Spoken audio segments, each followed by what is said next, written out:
జిల్లాలో వైసీపీకి దెబ్బ మీద దెబ్బ పడిందట. ఇద్దరు సీనియర్ నాయకుల్లో ఒకరి అరెస్ట్, మరొకరు పరారీ ఎపిసోడ్ల వల్ల పార్టీ కేడర్ ఏంట్రా ఈ కర్మ అంటూ తలలు పట్టుకుంటుందట. దేని ఫలితంగా జిల్లాలో అధికార కూటమిపై విరుచుకుపడిన నాయకుడే లేక పార్టీ నిస్తేజంగా మారుతుందట. ఇది చాలదన్నట్లు రాజధానిపై జగన్ మావిగన్ రాగం ఎత్తుకోవడం, హిందూ దేవుళ్లను దూషించి అరెస్ట్ అయిన వారికి మద్దతుగా నిలవడంతో పార్టీ మైలేజ్ ప్రశ్నార్థకంగా మారిందట. దీంతో మన పార్టీ గతేంటో ఎటు వెళ్తుందో అన్న సందిగ్ధంలో పడిందట ఫ్యాన్ కేడర్. ఇంతకు ఏమ జిల్లా ఏమ కథ వాసిస్.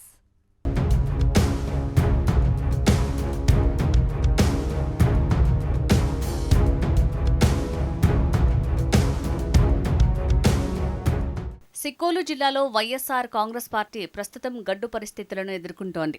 జిల్లా ముఖ్య నేతల అరెస్టులు, భూ కబ్జాల ఆరోపణలు పార్టీని మరింత బలహీనపరుస్తున్నాయట.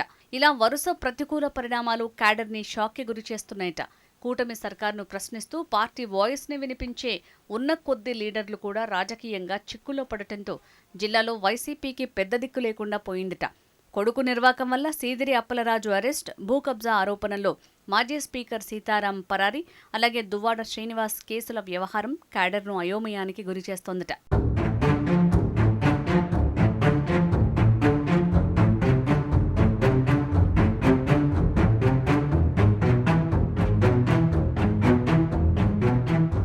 రెండు 2019లో శ్రీకాకుళంలో 10కి 8 అసెంబ్లీ సీట్లు గెలుచుకున్న వైసీపీ 2024కు వచ్చేసరికి 0కు పడిపోయింది.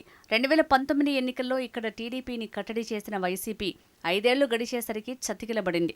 ముఖ్య నేతలు సైతం ఓటమిని చవిచూశారు. ఎమ్మెల్యేలు, మంత్రులుగా ఆశించిన మేర ఫ్యాన్ లీడర్ల పనితనం లేకపోవటం, చేసిన అభివృద్ధి సరిగా చెప్పుకోలేకపోవటం, జగన్ 3 రాజధానుల ప్రతిపాదన జిల్లాలో పార్టీని దెబ్బతీసింది. వాస్తవానికి విశాఖను పరిపాలనా రాజధానిగా అనౌన్స్ చేయటంతో ఉత్తరాంధ్రలో ఎక్కువ సీట్లు గెలుచుకుంటామని అధిష్టానం ఆశించింది. కానీ వారి అంచనాలు మొత్తం తలకిందులయ్యాయి. 3 రాజధానుల ప్రతిపాదనను జిల్లా ప్రజలు తమ ఓటుతో తిరస్కరించారు. అయితే సిక్కోలులో మళ్లీ పార్టీకి పూర్వ వైభవం తేవాలన్న జిల్లా నేతల ప్రయత్నాలు పెద్దగా సత్ఫలితాలను ఇవ్వటం లేదు. కూటమి సర్కార్పై కొంచెం గట్టిగా ఫైట్ చేస్తోన్న ఒకరిద్దరిపై కేసులు, అరెస్టులు, రాజధానిపై అధినేత మళ్లీ మాట మార్చటం వంటి పరిణామాలు పార్టీని మరింత ఇబ్బందుల్లోకి నెట్టేసిందట.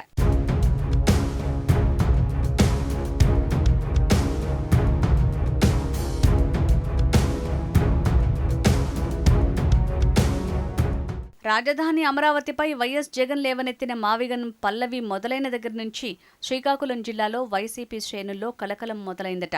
జగన్ మావిగన్ నిర్ణయాన్ని జిల్లా వైసీపీ శ్రేణులు సైతం వ్యతిరేకిస్తున్నారట. గత ఎన్నికల్లో రాజధాని పేరిట 3 ముక్కలాటతో జిల్లాలో ఘోర పరాజయాన్ని చవిచూసిన ఆ పార్టీ నేతలు ఇప్పుడు ఏకంగా మావిగన్ ప్రతిపాదనతో నిస్సహాయ స్థితిలో తలలు పట్టుకుంటున్నారట. ఇంతటి ఘోర పరాభవం తర్వాత కూడా అధినేత జగన్ తీరు మారకపోవటం జిల్లా నేతలకు మింగుడుపడటం లేదట. అయితే జగన్ మావిగన్ పల్లవిపై జిల్లాకు చెందిన మాజీ మంత్రి, వైసీపీ సీనియర్ నేత ధర్మాన ప్రసాదరావు వంతపాడటం గమనార్హం. ఇక జిల్లాకు చెందిన పార్టీ ముఖ్య నేతలు ఎమ్మెల్సీ దువ్వాడ శ్రీనివాస్పై కేసులు, మాజీ స్పీకర్ తమ్మినేనిపై 4 కోట్ల భూ కుంభకోణం ఆరోపణలు, అలాగే మాజీ మంత్రి డాక్టర్ అప్పలరాజు కొడుకు నిర్వాకంతో జైలు పాలు కావటం వంటి ఎపిసోడ్లతో జిల్లా పార్టీ శ్రేణుల్లో గుబులు మొదలైందట. ఇక పార్టీ వాయిస్ని బలంగా వినిపించేవారే జిల్లా సమస్యలపై కూటమి సర్కార్ను నిలదీస్తూ పార్టీలో జోష్ నింపే దారీదని మదనపడుతున్నారట. మరోపక్క హిందూ దేవుళ్లను దూషించారనే ఆరోపణలతో అరెస్ట్ అయిన వారికి ఎందుకు సపోర్ట్ చేస్తున్నారు? రేపు ఓట్లు అడిగేందుకు ఎలా ప్రజల దగ్గరికి వెళ్లాలని క్యాడర్ ప్రశ్నిస్తోందట.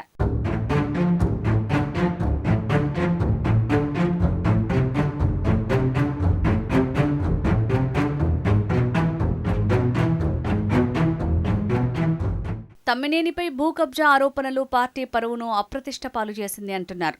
తాను సచ్చీలుడిని అంటూ డబ్బా కొట్టుకున్న తమ్మినేని నీ భాగోతం ఇదా అంటున్నారట జిల్లావాసులు. కొడుకు కోసం సీదిరి చేసిన పొరపాటు ఆయన్ని కటకటాల పాలు చేసింది. నోటి దురుసు వ్యాఖ్యలతో దువ్వాడ కూడా చిక్కుల్లో పడి కేసులు ఎదుర్కొంటున్నారు. ఎక్కడ దొరుకుతారా అని ఎదురుచూసిన కూటమికి ఇలా రెడ్ హ్యాండెడ్గా బుక్కయ్యారు జిల్లా నేతలు. ఫలితంగా పార్టీ క్యాడర్ ఢీలా పడిపోయిందట. జిల్లాలో కూటమికి స్ట్రాంగ్ కౌంటర్ ఇచ్చే ఈ 3 గొంతులు మూగపోవడంతో ఇప్పుడు ధర్మాన ప్రసాదరావు మాత్రమే పెద్ద దిక్కయ్యారట. ఆయన కూడా అప్పుడప్పుడు యాక్టివ్ మోడ్, అప్పుడప్పుడు స్లీప్ మోడ్లోకి వెళ్లటంతో జిల్లాలో పార్టీ పరిస్థితి ఏంటో అర్థంగాక క్యాడర్ తలలు పట్టుకుంటోందట.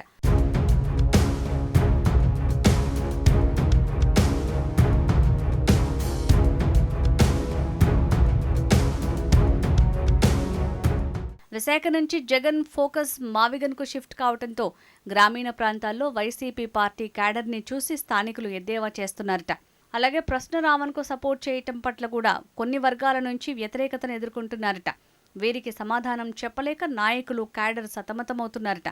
సీనియర్ నాయకులకు ఈ విషయం చెప్పలేక ద్వితీయ శ్రేణి నాయకులు మదనపడుతున్నారట. గతంలో అమరావతిని వ్యతిరేకించాం, విశాఖ రాజధాని అని ఊరువాడ ప్రచారం చేశాం, పాలనా రాజధానిగా చేయలేకపోయాం. కనీసం ఇప్పుడు రాజధాని విషయంలో మౌనంగా ఉంటే సరిపోయేది. మరోపక్క జిల్లాలోని సీనియర్ నాయకుల బాగోతాలు బయటపడటంతో ప్రజల్లో చులకన భావం ఏర్పడుతోందని క్యాడర్ లబోదిబోమంటుందట. అలాగే ఇతర నాయకుల బాగోతాలు బయటికి వస్తే పూర్తి స్థాయిలో మన పార్టీ జిల్లాలో పలుచన కావటం ఖాయమంటూ కొంతమంది కార్యకర్తలు ఆవేదన వ్యక్తం చేస్తున్నారు. మరి క్షేత్రస్థాయిలో క్యాడర్ చెప్పిన విషయాలను జిల్లా నాయకులు తాడేపల్లి ఆఫీసుకు చేర్చుతారా లేదా అనేది వేచి చూడాల్సిందే.